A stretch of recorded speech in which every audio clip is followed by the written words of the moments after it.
Hello friends, எல்லாருக்கும் வணக்கம். இன்னையோட 70,000 சப்ஸ்கிரைபர்ஸை நம்ம கிராஸ் பண்ணிட்டோங்க. பார்ப்போம், how long will it take to reach 1 lakh subscribers. 1,00,000 subscribers reach பண்ணுறதுக்கு எவ்வளோ நாள் இதுங்கிறத பார்க்கலாம். ஓகே, அண்ட் இதான் நம்ம சேனலுக்கு நீங்கள் ஃபஸ்ட் டைம் வந்திருக்கீங்கன்னா மறக்காமல் சப்ஸ்கிரைப் பண்ணிவிட்டு அந்த 70,001 மாறிடுங்க. ரைட், அண்ட் பெல் பட்டன் ரொம்ப ரொம்ப முக்கியம். அப்போ தான் நம்ம போடுற வீடியோஸ் உங்களை வந்து சேரும். சரிங்களா? அதாவது இன்றைக்கி நான் இந்த டாப்பிக்கில் எதை கவர் பண்ண போகிறேன் அப்படின்னா, ரொம்ப பேசிக்காக உங்களுக்கு தெரிஞ்சது தான். ஆனால் அது தமிழில் எந்தெந்த வார்த்தைகளை சொன்னால் இங்கிலீஷில் கன்வே பண்ண முடியும் நீங்கிறத தெரிஞ்சுக்கணும். ஒன்று. ரெண்டாவது, எந்தெந்த இடத்துல அதை யூஸ் பண்ணணும், எங்கெங்கே யூஸ் பண்ணக்கூடாது. ஏன்னா இந்த ரெண்டு வார்த்தைகளுக்கு இருக்க வித்தியாசமே பல பேர்த்துக்கு மைண்டுக்குள்ள உட்காரும். என்ன தான் அர்த்தம், இதுக்கு என்ன தான் மீனிங், எங்கே எதை யூஸ் பண்ணுறது, ரெண்டும் ஒரே மீனிங்கில் வருது அப்படின்னு நீங்கள் நினச்சிட்டு இருப்பீங்க. அது இன்றைக்கி கிறிஸ்டல் கிளியராக உடச்சி பார்த்துருவோம். அட் த சேம் டைம் புரிஞ்சுக்கிட்டதுக்கப்புறம் நீங்கள் தான் ப்ராக்டிஸ் பண்ணிக்கணும். நல்லா கவனிக்கணும் மக்களே. And my dear friends, whatever I give you is just an information. நான் உங்களுக்கு கொடுக்குறதெல்லாம் வெறும் தகவல்கள் மட்டுமே. அதெல்லாம் நீங்கள் சேமித்து வச்சுட்டு அதை ப்ராக்டிஸ் பண்ணால் தான் அது ஸ்கில்லாக மாறும். புரியுதுங்களா? ரைட், வீடியோக்குள்ளே போயிடலாம். ஸ்கிப் பண்ணாமல் பாருங்கள். இப்போ கொஞ்சம் நல்லா கவனிங்க. ஒரு 4 டென்ஸ் தான் இந்த பர்டிகுலர் ஃபார்மெட்டுக்கு தேவை. இந்த 4 டென்ஸுமே உங்களுக்கு தெரியுமா அப்படின்னு கேட்டால் 100% தெரியும். எல்லாத்துக்குமே தெரியும். எல்லாத்துக்குமே ஃபிங்கர் டிப் இந்த 4 டென்ஸ். அதனால் இதை மட்டும் ப்ராக்டிஸ் பண்ணுங்கள். இதை ப்ராக்டிஸ் பண்ணாலே போதும், எல்லா இடத்துக்கும் தேவையான மாதிரி பேசிடலாம். சரிங்களா? ரைட், அது எப்போ அது என்ன மாதிரி வார்த்தை அப்படின்னு நீங்கள் யோசிச்சுட்டு இருந்தீங்க அப்படின்னா பாருங்கள். ஒன்று, வென் அப்படிங்கிற வார்த்தையை கன்ஜங்ஷனாக யூஸ் பண்ண போகிறோம். ஓகே, அடுத்து வைல். இந்த 2 வார்த்தை தான். இது இன்டர்சேஞ்சபிள்னு உங்களுக்கு தெரியும். ஆனால் எங்கே எதை யூஸ் பண்ணணும்னு விதியும் கூட இருக்குது. அங்கே தான் அதை யூஸ் பண்ணணும். சரிங்களா? அதையும் நீ கொஞ்சம் கிளியராக பார்த்துருவோம். ரைட், சரி. இந்த 2 வார்த்தைக்கும் என்ன பொருள் அப்படின்னா, வென்னுன்னு என்ன சொல்லுவீங்க எப்பயுமே?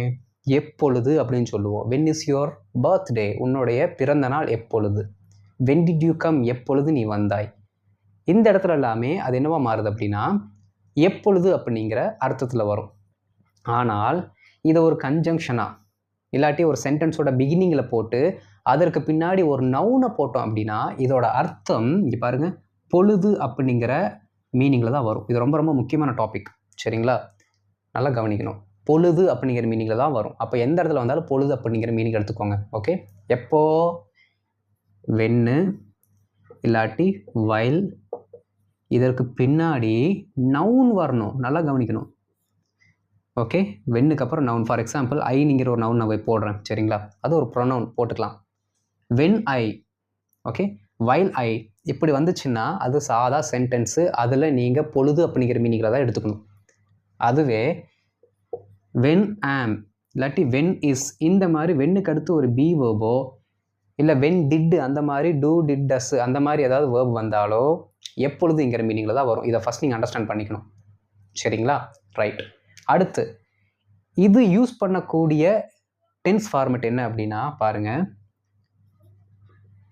சிம்பிள் பாஸ்ட் யூஸ் பண்ணிக்கலாம். சிம்பிள் பாஸ்ட்டுக்கு நீங்கள் யூஸ் பண்ணிக்கலாம். அடுத்து அதே சிம்பிளில் ப்ரெசண்ட்டுக்கு யூஸ் பண்ணுங்கள். ஓகே, சிம்பிள் பாஸ்ட்டுக்கு யூஸ் பண்ணிக்கலாம், சிம்பிள் ப்ரெசண்ட்டுக்கு யூஸ் பண்ணிக்கலாம். ஓகே, அடுத்து நம்மக்கிட்ட இருக்க அதே பாஸ்ட்டோட கண்டினியூஸ் ஃபார்ம். ஓகே, அடுத்து ப்ரெசண்ட்டோட கண்டினியூஸ் ஃபார்ம். ஓகே, அவ்வளோதான். இந்த 4 மட்டும் தெரிஞ்சு வச்சுக்கிட்டு இதில் மட்டும் நீங்கள் யூஸ் பண்ணுங்கள். ஸோ பாஸ்ட்டில் 2, ப்ரெசண்ட்டில் 2. Simple past continuous, simple present continuous. That's all. புரிஞ்சுதுங்களா? இந்த 4 மட்டும் தான் நம்ம யூஸ் பண்ண போகிறோம்.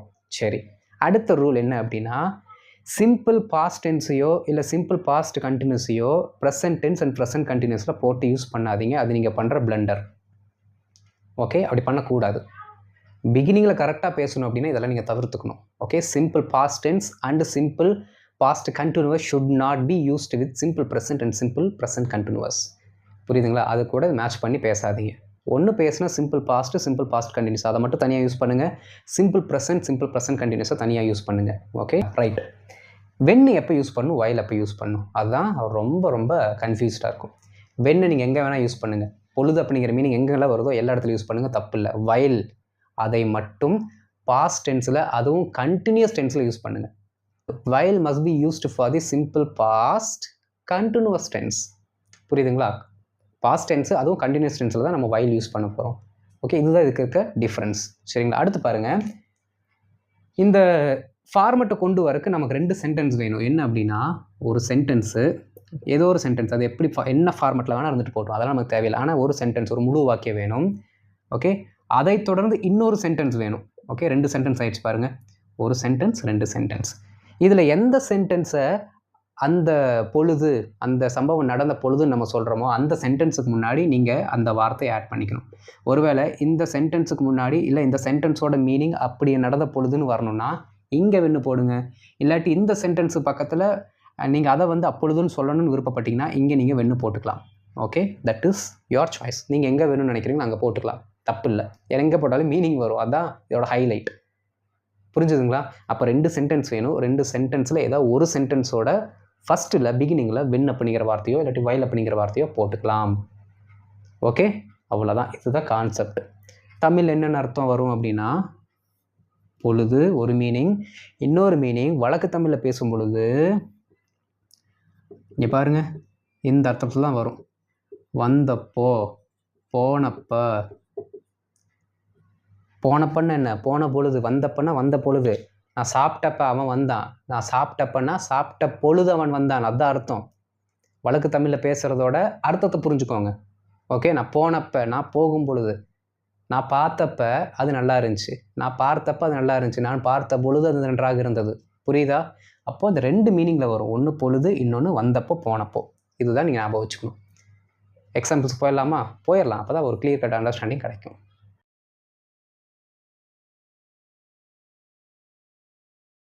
இப்போ ஃபஸ்ட்டு பாஸ்ட் ஃபேமிலியோட அந்த ரூலை பார்த்துருவோம். சரிங்களா? அது எப்படி ஒர்க் ஆகுதுங்கிறது பார்த்துடலாம். மேலே பாருங்கள், நான் எப்படி எழுதியிருக்கேன்னு. என்னென்னா, பிடினா பாஸ்ட் டென்ஸு ப்ளஸ் பிடி அப்படின்னா ஒரு பாஸ்ட் டென்ஸ் சென்டென்ஸ் வந்தால் அது கூட இன்னொரு பாஸ்ட் டென்ஸ் சென்டென்ஸ் வரும். ஓகே, இடையில வென்று போட்டுக்கலாம் தேவைப்படுற இடத்துல. அடுத்து past tense past continuous tense கூட சேர்ந்து வரும். ஓகே, பாசிபிலிட்டிஸ் இருக்குது, வந்தால் அர்த்தம் கரெக்ட். ஓகே, அடுத்து பாஸ்ட் கண்டினியூஸ் டென்ஸும் இன்னொரு பாஸ்ட் கண்டினியூஸ் டென்ஸும் சேர்ந்து வரும், அதுக்கும் அர்த்தம் இருக்குது. அப்படின்னு என்ன அர்த்தம்? பாஸ்ட் டென்ஸும் பாஸ்ட் கண்டினியூஸ் டென்ஸும் சேர்ந்து வரலாம், மீனிங் வரும்னு அர்த்தம். சரிங்களா? கண்டினியூஸ் டென்ஸ்னு என்ன? தொடர்ச்சியாக நடந்து கொண்டிருந்த செயல். பாஸ்ட் டென்ஸ் அப்படின்னா நடந்த செயல், அவ்வளோதான். சிம்பிளான வார்த்தை போட்டு முடிச்சிடணும். பாஸ்ட் டென்ஸ்னால் சிம்பிளான மெயின் வேர்ப் போட்டு முடிச்சிடுவோம். கண்டினியூஸ் அப்படின்னா ஐஎன்ஜி ஃபார்ம் போட்டு யூஸ் பண்ணுவோம். அந்த ஐஎன்ஜி ஃபார்ம் போடுறதுக்கும் பாஸ்ட் பி வெர்பு நமக்கு தேவை, அதுதான் ஃபார்மெட். சரிங்களா? இங்கே பாருங்கள், பாஸ்ட் டென்ஸ்னால் ஒரு சப்ஜெக்ட்டு ஒரு verb. Okay, past continuous tense அப்படின்னா ஒரு சப்ஜெக்ட்டு பி வேர்பு. அது எந்த பி வேர்பு? பாஸ்ட் டென்ஸோட பி வேர்பு என்னென்ன இருக்குது? பாஸ்ட் டென்ஸோட be verbs will be, has, must. கரெக்டாக? கரெக்டுன்னு சொன்னீங்க அப்படின்னா அப்புறம் என்னால் ஒன்றுமே பண்ண முடியாது. பாஸ்ட் டென்ஸோட be verb was and were, மறக்கக்கூடாது. சரிங்களா? வேர் அண்டு வாஸ், அப்புறம் அடுத்து வரக்கூடிய அந்த வேர்பு ஐஎன்ஜி ஃபார்மில் தான் வரணும். ஓகே, ஃபஸ்ட்டு ஒன்று பிளெயின் வேர்பு, செகண்ட் ஒன்று ஐஎன்ஜி ஃபார்ம் வேர்பு, மறக்கக்கூடாது. அதான் கண்டினியூவஸ். சரிங்களா? இப்போ பாருங்கள், அவர்கள் பேசினப்போ அவன் நின்றான். பேசினப்போ அப்படின்னு என்ன அர்த்தம்? பேசிய பொழுதுன்னு அர்த்தம். அவர்கள் பேசினப்போ பேசிய பொழுது. ஓகே, அப்போது எந்த சென்டென்ஸ் கூட அந்த பொழுது அப்படிங்கிற வார்த்தை வருதுன்னு பாருங்கள். பேசினப்போ, அப்போ இங்கே தானே வருது. அப்போ அங்கே தான் நம்ம வென் அப்படிங்கிற வார்த்தையை யூஸ் பண்ணணும். புரியுதுங்களா? பாருங்கள், அவர்கள் பேசினப்போ அவன் நின்றான். அப்போ 2 ஆக்ஷனுமே நடந்து முடிஞ்சிருச்சு. நடந்து கொண்டு இருக்கல, ஒரு ஆக்ஷன் நடந்துச்சு, அதை தொடர்ந்து இன்னொரு ஆக்ஷன் நடந்துச்சு. அந்த ஆக்ஷன் நடந்தப்போ இன்னொரு ஆக்ஷன் நடந்துச்சு, கம்ப்ளீட் ஆயிடுச்சு. சரிங்களா? கண்டினியூஸ் ஆகலை, கம்ப்ளீட் ஆயிடுச்சு. அவர்கள் பேசினப்போ, ஓகே, அவர்கள் பேசினார்கள் அப்படிங்கிற வார்த்தை எப்படி சொல்லுவோம்? தே ஸ்போக். அவர்கள் பேசினார்கள், தே ஸ்போக். அவர்கள் பேசினப்போ அப்படின்னா வென் அப்படிங்கிற வார்த்தை போட்டு ஆரம்பிக்கணும். பாருங்கள், வென் தே ஸ்போக், இப்படி தான் வரணும். இதுதான் ஃபார்மெட். ஓகே, சப்ஜெக்ட் வேர்ப் வந்துருச்சு. அந்த பொழுது, அந்த போ அப்படிங்கிறதுக்கான வெண்ணு தூக்கி இங்கே போட்டாச்சு. வென் தே ஸ்போக், அவர்கள் பேசின பொழுது, அவங்க பேசினப்போ. ஓகே, அவன் நின்றான், இது பிளெயின் சென்டென்ஸ். அவன் நின்றான், he stood. Okay, he stood. Stand அப்படின்னா simple present tense. Simple present டென்ஸில் இருக்க அந்த ஃபார்மெட்டுக்கு ஸ்டுட் அப்படிங்கிறத நீங்கள் யூஸ் பண்ணணும். ஸ்டுட். பாருங்கள், when they spoke he stood, அவங்க பேசினப்போ இவன் நின்னான். Okay, right. அவர்கள் பேசிக்கொண்டு இருந்தப்போ அவன் நின்றான். இந்த சென்டென்ஸ் அப்படியே வந்துருச்சு. இங்கே மட்டும் கொண்டு அப்படிங்கிற வார்த்தை வந்திருக்கு. நல்லா கவனிக்கணுங்க. நீங்கள் எந்த ஒரு தமிழ் சென்டென்ஸில் பேசினாலும் அந்த கொண்டு அப்படிங்கிற வார்த்தை வந்துருச்சுன்னா அங்கே ஐஎன்ஜி ஃபார்ம் வந்துருச்சுன்னு அர்த்தம். அதை ஃபஸ்ட்டு மைண்டுக்குள்ளே ஏற்றிக்கோங்க. கொண்டுங்கிற வார்த்தை வந்துருச்சுன்னா ஐஎன்ஜி ஃபார்ம். கொண்டு வந்தான், கொண்டு வந்தான், அதை எப்படி சொல்லுவீங்க? இப்படி சொல்லக்கூடாது. ஒரு வினை கூட கொண்டு வருதல். அந்த கொண்டு வந்தான் அப்படின்னா பிராட்டுன்னு நம்ம சொல்லுவோம். அப்படி கிடையாது. ஒரு வினையை செய்து கொண்டு அந்த மீனிங்கில் தான் எடுத்துக்கணும். சரிங்களா? ரைட். அவர்கள் பேசிக்கொண்டு இருந்தப்போ, இங்கேயும் போ இதுக்குள்ளே தான் வருது. அப்போ இந்த சென்டென்ஸில் தான் நம்ம வென் அப்படிங்கிற வார்த்தை போடணும். சரிங்களா? ரைட். இது simple past continuous. Simple past கண்டினியூவஸுக்கு நீங்கள் வென்னும் போட்டுக்கலாம், வயலும் போட்டுக்கலாம், தப்பில்லை. சரிங்களா? சரி பாருங்கள். அவர்கள் பேசிக்கொண்டு இருந்தப்போ அதே மாதிரி வென் வச்சு ஆரம்பிப்போம். வென் தே, பாஸ்ட் கண்டினியூஸ்னா தே, உடனே என்ன பண்ணணும்? பி வெர்ப் போடணும். ஓகே, பி வெர்ப் என்ன வரும்? தேக்கு தே வேர். ஓகே, இருந்தப்போ, அப்போது தே வேர் ஸ்பீக்கிங். ஓகே, பேசிக்கொண்டு இருந்தப்போ. Okay, when they were speaking, அவர்கள் பேசிக்கொண்டு இருந்த பொழுது, அவங்க பேசிகிட்டு இருந்தப்போ அவன் நின்றான். சேம் சென்டென்ஸ் அப்படி எழுதிடுவோம். He stood. அவ்வளோதாங்க. When they were speaking he stood. இல்லாட்டி இதை முன்னாடி போட்டுட்டு இதை கூட பின்னாடி போடலாம், மீனிங் வரும். He stood when they were speaking. He stood when they were speaking. He stood while they were speaking. He stood while they were speaking. Okay, right. அவர்கள் பேசினப்போ அவன் நின்று கொண்டிருந்தான். ஓகே, இப்போது இன்னொரு சென்டென்ஸ் என்ன ஆகுதுன்னா, இன்னொரு சம்பவம் என்ன ஆகுதுன்னா, அது கண்டினியூஸாக நடக்குது. அவங்க பண்ண அந்த ஆக்ஷனை சிம்பிளாக சொல்லி முடிச்சிடுறோம். அவர்கள் பேசினப்போ ரொம்ப சிம்பிள். இங்கே பாருங்கள், அவர்கள் பேசினப்போ அதை அப்படியே எழுதுகிறோம். Okay, when they spoke. அவ்வளோதான், when they spoke. இப்போ அவன் பண்ணுற ஆக்ஷன் மாறுது. அவன் நின்று கொண்டு இருந்தான். அவன், he, நின்று கொண்டு இருந்தான். he was standing. அவ்வளோதான், he was standing. பாருங்க, he was standing when they spoke. Okay, he was standing when they spoke அப்படி கூட சொல்லலாம். இல்லாட்டி when they spoke he was standing. அவர்கள் பேசினப்போ அவன் நின்று கொண்டு இருந்தான். அவர்கள் பேசினப்போ அவர் நின்று கொண்டு இருந்தான். ரொம்ப ரொம்ப சிம்பிளுங்க. அவர்கள் பேசிக்கொண்டிருந்தப்போ அவன் நின்று கொண்டிருந்தான். ரெண்டுமே இப்போ கண்டினியூஸ். ஓகே, இப்போ என்ன பண்ண போகிறோம் அப்படின்னா, பேசிக்கொண்டு இருந்தப்போ இதை எடுக்க போகிறோம், நின்று கொண்டு இருந்தான் இதை எடுக்க போகிறோம். அந்த ரெண்டுத்தையும் தூக்கி போட்டால் ஆன்சர் வந்துடும். ஓகே, மேக்ஸ் மாதிரி தான். ஆல்ரெடி போட்ட ஸ்டெப் அப்படி டீகோட் பண்ணலாமா? when they were speaking அப்படி எழுதுங்க. when they were speaking, அவர்கள் பேசிக்கொண்டிருந்த பொழுது அவன் நின்று கொண்டிருந்தான். இது எங்கே இருக்குது? ஆல்ரெடி அவன் நின்று கொண்டிருந்தான். he was standing. he was standing. அவ்வளோதான், முடிஞ்சு போச்சு. பாருங்கள், when they were speaking he was standing. அவர்கள் பேசிக்கொண்டிருந்த பொழுது அவன் நின்று கொண்டிருந்தான். when they were speaking he was standing. when they were speaking he was standing. English பேசும்பொழுது சத்தமாக பேசணும். நல்லா என்னதான் இங்கிலீஷில் பேசினாலும் இந்த டிமிட் வாய்ஸ் எல்லாம் இருக்கக்கூடாது. பேசுனா சத்தமாக பேசணும். ஓகே, அதுதான் உங்களோட கான்ஃபிடென்ட் லெவலை வெளிப்படுத்தும். ஓகே, சரி பாருங்கள். இப்போ என்ன பண்ணுறோம் அப்படின்னா, இந்த வெண்ணெல்லாம் இருக்குல்ல, அது இருக்கிற இடத்துலேருந்து தூக்கி அடுத்த சென்டென்ஸில் போட்டுடலாம். மீனிங் வருதான்னு பார்க்கலாமா? பாருங்கள், they spoke. இந்த வெண்ணை தூக்கி இங்கே போடுறோம். they spoke when he stood. அவன் நின்னப்போ அவங்க பேசுனாங்க. மீனிங் மாறுது பாருங்கள். அவங்க பேசினப்போ அவன் நின்றான். ஓகே, அவங்க பேசுகிறப்போ அவன் நின்னான். இப்போ என்ன ஆகுதுன்னா, அவன் நின்னப்போ அவங்க பேசுகிறாங்க அப்படின்னா அவன் நிற்கிற போது அவங்க பேசுகிறாங்க. ஓகே, அப்போ என்ன ஆகுதுன்னா, அந்த பொழுது அப்படிங்கிறது எப்போ வருதோ அந்த சென்டென்ஸு கொஞ்சம் மீனிங்கை மாற்றி கொஞ்சம் அட்வான்ஸாக போயிடும். ஓகே, அவன் நின்னப்போ தான் என்ன பண்ணாங்க? அவங்க பேசுனாங்க. அப்போது நாம் இங்கே வெண்ணு போடுறோம் அப்படின்னா இந்த ஆக்ஷன் ஃபஸ்ட்டு நடக்குதுன்னு அர்த்தம். ஏன்னா அவன் நின்னப்போ தான் என்ன பண்ணுறாங்க? அவங்க பேசுனாங்க. Okay, right. when they spoke he stood. they spoke when he stood. they spoke when he stood. அவன் நின்னப்போ அவங்க பேசுனாங்க. அடுத்து பாருங்கள், they were speaking. அவர்கள் பேசிக்கொண்டிருந்தார்கள். when he stood. அவன் நின்னப்போ அவங்க பேசிக்கொண்டிருந்தார்கள். அவன் நின்ற பொழுது அவர்கள் பேசிக்கொண்டிருந்தார்கள். ரைட், இங்கே பாருங்கள், when they spoke he was standing. இப்போ என்ன பண்ணுறோம்? they spoke when he was standing. இல்லாட்டி while he was standing. Plus past continuous தானே, யூஸ் பண்ணிக்கலாம். they spoke while he was standing. அவன் நின்று கொண்டிருந்த பொழுது அவர்கள் பேசினாங்க. அவன் நின்று கொண்டிருந்தப்போ அவங்க பேசினாங்க. எல்லா இடத்துலையும் மீனிங் வருது. பயப்படாமல் யூஸ் பண்ணுங்க இந்த வென் அப்படிங்கிற வார்த்தையை. ரொம்ப ரொம்ப முக்கியமான வார்த்தை இந்த when. Right. they were speaking while he was standing. they were speaking while he was standing. அவன் நின்றுக்கிட்டு இருந்தப்போ அவங்க பேசிகிட்டு இருந்தாங்க. அவன் நின்று கொண்டு இருந்த பொழுது அவர்கள் பேசிக்கொண்டு இருந்தார்கள். அவன் நின்றுட்டு இருந்தப்போ அவங்க பேசிட்டு இருந்தாங்க. ரொம்ப சிம்பிள்.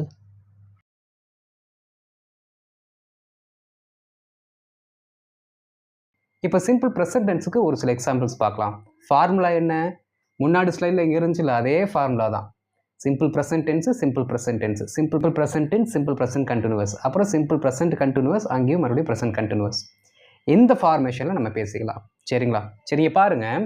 அவன் பேசுகிறப்போ அவர்கள் பேசுகிறார்கள். இங்கே ஒரு சம்பவம் நடக்குது, அப்படி நடக்கும்போது இன்னொரு சம்பவம் நடக்குது. அப்படியே புரியுதுங்களா? சைமல்டேனியஸாக ஒரு சம்பவம் நடக்கும் பொழுது இன்னொரு சம்பவம் நடக்கிறது. இப்போ நீங்கள் நல்லா கவனிச்சிங்கன்னா, அவன் பேசுகிறப்போ அப்படிங்கிற வார்த்தையை பிரிக்கலாம். இப்போ சரிங்களா? பிரிங்க பார்ப்போம். அவன் பேசுகிறப்போ அப்படியே பிரித்தோம்னா அவன் பேசுகிறான் அப்படிங்கிற மாதிரி நம்ம பிரிக்கலாம். ஓகே, அவன் பேசுகிறப்போ அவன் பேசுகிறான். அப்போ அவன் பேசுகிறான் அப்படின்னா சிம்பிள் ப்ரெசன்ட் டென்ஸில் வந்துருச்சா? அப்போ அவன் பேசுகிறான் அப்படிங்கிறது எப்படி சொல்லலாம்? He speaks. Very good. ஏன் ஹீ ஸ்பீக்ஸ் அப்படின்னா சிம்பிள் ப்ரெசன்ட் டென்ஸில் ஹீக்கு அடுத்து வரக்கூடிய அந்த வேர்பை நம்ம எஸ்ஓட தான் யூஸ் பண்ணணும். அது எல்லாத்துக்கும் தெரியும். சரிங்களா? பாருங்கள், அவன் பேசுகிறப்போ ஃபஸ்ட் என்ன பண்ணணும்? நமக்கு தேவையான இந்த பேசுகிறப்போ பொழுது அப்படிங்கிற வார்த்தையோட ரூட் எழுதிக்கணும். ஓகே, வென் ஹீ ஸ்பீக்ஸ், அவ்வளோதான். வென் ஹீ ஸ்பீக்ஸ், அவன் பேசுகிற பொழுது, அவன் பேசுகிறப்போ அவர்கள் பேசுகிறார்கள். இதுவும் ப்ரெசென்ட்டில் தான் இருக்குது. அப்போ அவர்கள் பேசுகிறார்கள் அப்படின்னா தே ஸ்பீக். அவ்வளோதாங்க, சிம்பிளாக முடிஞ்சு போச்சு. When he speaks they speak. இவன் பேசுகிற பொழுது அவர்கள் பேசுகிறார்கள். When he speaks they speak. Then how can he talk?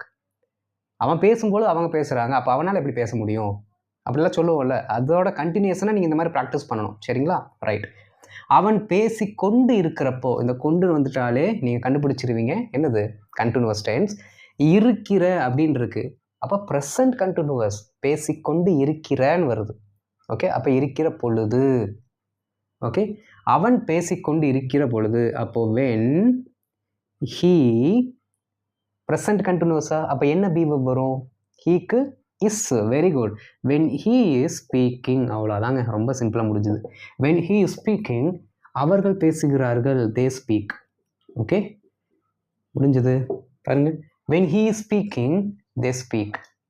அவன் பேசிக்கொண்டு இருக்கிற பொழுது அவர்கள் பேசுகிறார்கள். ஓகே, அவன் பேசுகிறப்போ அவர்கள் பேசிக்கொண்டு இருந்தார்கள். அதாவது இந்த சென்டென்ஸில் இவர் பார்த்தீங்கன்னா அவரோட செயலை கொஞ்சம் நேரம் செஞ்சுட்டு இருந்தார். அவங்க என்ன பண்ணாங்கன்னா ஒரு சர்டைன் லிமிட் தான், ஒரு ஷார்ட் டைமில் பேசுகிறாங்க. சரிங்களா? இப்போ இந்த சென்டென்ஸ் இவர் என்ன பண்ணுறாருன்னா, இவர் கொஞ்சம் ஷார்ட் டைமில் பேசுகிறாரு, ஆனால் அவங்க என்ன பண்ணுறாங்கன்னா தொடர்ந்து பேசிகிட்டு இருக்காங்க. ஓகே, அவங்களோட அந்த வேர்பு, அந்த ஆக்ஷன் என்ன ஆகுது? கண்டினியூ ஆகுது. ஓகே, சரி பாருங்கள். அவன் பேசுகிறப்போ ஆல்ரெடி எழுதியிருப்போம் எங்கேயோ, பாருங்கள். அவன் பேசுகிறப்போ வென் ஹீ ஸ்பீக்ஸ் அப்படியே போட்டுடலாம். எக்ஸாக்ட் மேக்ஸ் தாங்க. Okay, when he speaks. Okay, அவர்கள் பேசிக்கொண்டு இருந்தார்கள் வராது, இருக்கிறார்கள் தான். ஓகே, இருக்கிறார்கள், ஏன்னா ப்ரெசண்ட்டாக தானே பேசுகிறோம். ஓகே, அவர்கள் பேசிக்கொண்டு இருக்கிறார்கள்.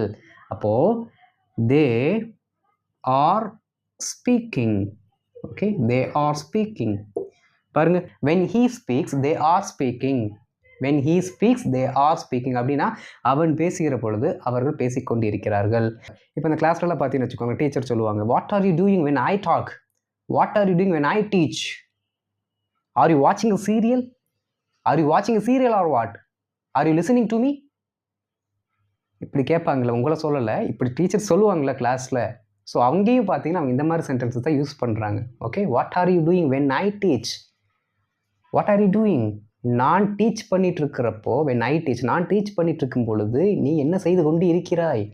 ரொம்ப சிம்பிள். அங்கேயும் ப்ரெசன்ட் கண்டினியூஸ் தான் வந்திருக்கு. சரிங்களா? சரி, அடுத்து பாருங்க. அவன் பேசிக்கொண்டு இருக்கிறப்போ அவர்கள் பேசிக்கொண்டு இருக்கிறார்கள். அவன் பேசிக்கொண்டு இருக்கிறப்போ அவர்கள் பேசிக்கொண்டு இருக்கிறார்கள். சரி பாருங்க, ரெண்டுமே கண்டினியூஸில் வருது. அப்போ ரெண்டுத்தையுமே கண்டினியூஸில் எழுதிடலாம். வென் ஹீ இஸ் ஸ்பீக்கிங், அவரும் பேசிக்கொண்டிருக்கிறார், கண்டினியூஸாக பண்ணுறாரு. அதே மாதிரி தே are speaking. Okay, when he is speaking they are speaking. அவன் பேசிக்கொண்டிருக்கிற பொழுது அவர்கள் பேசிக்கொண்டிருக்கிறார்கள். ரெண்டு சம்பவமும் லாங்கர் டியூரேஷனில் நடக்குது. ஓகே, புரியுதுங்களா? இதில் யாருக்கு நீங்கள் முக்கியத்துவம் கொடுக்குறீங்களோ அவர்கிட்ட வெண்ணை போட்டுக்கிறீங்க. அவர் பேசிகிட்டு இருக்கும் பொழுது நீ ஏன் பேசுகிற? அந்த பொழுதுன்னு வரும்போதே ஒரு முக்கியத்துவம் வருது. சரிங்களா? இப்போ என்ன பண்ண போகிறோம்னா, இந்த வெண்ணை தூக்கி அப்படியே இடத்த மாற்றி போட்டோம் அப்படின்னா, அந்த வாக்கியம், அந்த வெண்ணு யாருக்கு முன்னாடி போகுதோ அதுக்கு கொஞ்சம் இம்பார்ட்டன்ஸ் கொடுக்குற மாதிரி ஆயிரும். பாருங்க, he speaks when they speak. அவர்கள் பேசுகிறப்போ இவன் பேசுகிறான். Okay, he is speaking when they speak. he is speaking when they speak. அவர்கள் பேசுகிற பொழுது இவன் பேசிக்கொண்டு இருக்கிறான். அவர்கள் பேசுகிற பொழுது இவன் பேசிக்கொண்டு இருக்கிறான். அடுத்து பாருங்க, when he speaks they are speaking. இப்போ என்ன பண்ணுறோம், when இங்கே போட போகிறோம். he speaks when they are speaking. அவர்கள் பேசிக்கொண்டு இருக்கிற பொழுது இவன் பேசுகிறான். அவர்கள் பேசிக்கொண்டு இருக்கும் பொழுது இவன் பேசுகிறான். Okay, he is speaking when they are speaking. அவர்கள் பேசிக்கொண்டிருக்கும் பொழுது இவன் பேசிக்கொண்டிருக்கிறான். அவ்வளோதான். அவன் பேசிக்கொண்டிருக்கும் பொழுது இவன் பேசிக்கொண்டிருக்கிறான். சரிங்களா? இப்போ பாருங்கள், இந்த ஸ்லைடாக இருக்கட்டும் இல்லை இதுக்கு முன்னாடி இருக்க ஸ்லைடாக இருக்கட்டும், ஒரே மாதிரி இருக்க எக்ஸாம்பிள்ஸ் உங்களுக்கு கொடுத்துருக்கேன். ஏன் அப்படின்னா, ஃபார் யுவர் பெட்டர் அண்டர்ஸ்டாண்டிங். என்ன ஆகும் அப்படின்னா, இந்த மாதிரி ஒரே மாதிரி சென்டென்சஸ் கொடுத்தா உங்களால் ஈஸியாக புரிஞ்சுக்க முடியும். ஆனால் நீங்கள் என்ன பண்ணணும் அப்படின்னா, you must use this term with different sentences. நீங்கள் வேறு சென்டென்சஸ் கூட யூஸ் பண்ணி பழகணும். சரிங்களா? இதில் வந்து ஒரு 8 சென்டென்ஸ் தான் நம்ம கொடுத்துருக்கோம், ஒரு எக்ஸாம்பிள்ஸு. மீதி ஒரு 2 ஸ்லைடில் இதுக்கப்புறம் பார்த்தீங்கன்னா ஒரு 7 செகண்ட்ஸ் அது ப்ளே ஆகும். அதை நீங்கள் ஸ்க்ரீன்ஷாட் எடுத்து வச்சுக்கோங்க. அதில் பாஸ்ட்டுக்கும் ப்ரெசென்ட்டுக்கும் என்ன பண்ணுறேன் அப்படின்னா ஒரு சில எக்ஸாம்பிள்ஸ் நாங்கள் அட்டாச் பண்ணுறோம். ஓகே, அதை ஸ்க்ரீன்ஷாட் எடுத்து வச்சு அதை பார்த்து ப்ராக்டிஸ் பண்ணுங்கள். ரைட், ஹோம்ஒர்க் போயிடலாம்.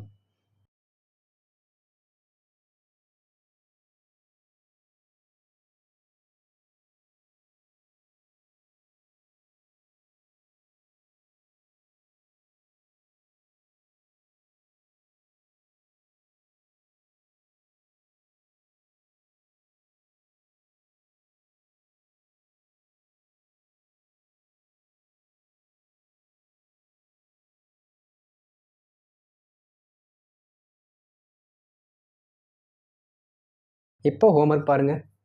எனக்கு பிடித்த பாடலை கேட்கிறப்போ, எனக்கு பிடித்த பாடலை கேட்கும் பொழுது, இல்லாட்டி கேட்கிற பொழுது நான் மிகவும் மகிழ்ச்சியாக இருக்கிறேன்.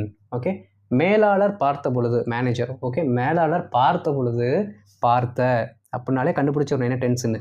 பார்த்த பொழுது அவர்கள் வேலை செய்தார்கள். ஓகே, அனைவரும் உறங்கி கொண்டிருக்கும் பொழுது நான் படிக்கிறேன். அனைவரும் உறங்கி கொண்டிருக்கும் பொழுது நான் படிக்கிறேன். அவள் சாப்பிட்டப்போ சாப்பாட்டில் ஒரு முடியை பார்த்தா. அவள் சாப்பிட்டப்போ சாப்பாட்டில் ஒரு முடியை பார்த்தாள். நீ நடத்திட்டு இருக்கும் இருக்கும்போது நான் கவனிச்சிட்ருக்கேன். இப்போது கவனித்து கொண்டிருக்கிறேன் அப்படின்னு அர்த்தம். சரிங்களா? இதற்கான ஆன்சர்ஸ் என்ன பண்ணுங்கள், கமெண்ட்டில் போடுங்க. பார்த்துட்டு உங்களுக்கு ஆன்சர் பண்ணுறேன். ஓகே, அண்ட் இந்த வீடியோ உங்களுக்கு பிடிச்சிருந்தால் லைக் பண்ணிவிட்டு மற்றவங்களுக்கு ஷேர் பண்ணுங்கள். எல்லோரும் பெனிஃபிட் ஆகிக்கட்டும். ரைட், இதான் நம்ம சேனலுக்கு நீங்கள் ஃபஸ்ட் டைம் வந்திருக்கீங்கன்னா மறக்காமல் சப்ஸ்கிரைப் பண்ணிட்டு பெல் பட்டனை கிளிக் பண்ணி வச்சுக்கோங்க. அப்போ தான் நம்ம போடுற வீடியோஸ் உங்களை வந்து சேரும். ஓகே, அடுத்த வீடியோவில் பார்க்குறேன். அது வரைக்கும் நல்லா ப்ராக்டிஸ் பண்ணுங்கள். ப்ராக்டிஸ் பண்ணுவீங்க நம்புகிறேன். ரைட், பார்க்கலாம்.